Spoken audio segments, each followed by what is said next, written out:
How to send a fake snap without a filter on Snapchat. To do that, you first need to open up your Snapchat application and make sure that you are logged in. Now you could just click a blank picture. I'm just going to go ahead and click a black photo.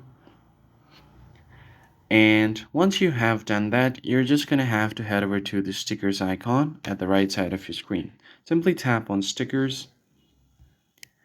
And from here on out, you should be able to insert a photo. So without having to upload it to your filter, you could directly add picture here. So tap on the picture icon.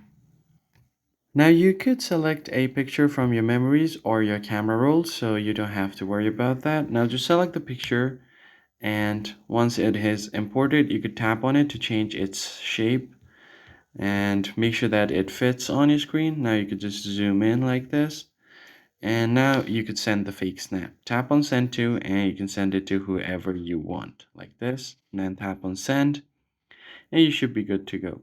And that's pretty much it. I hope it was helpful to you guys. I'll see you on the next one.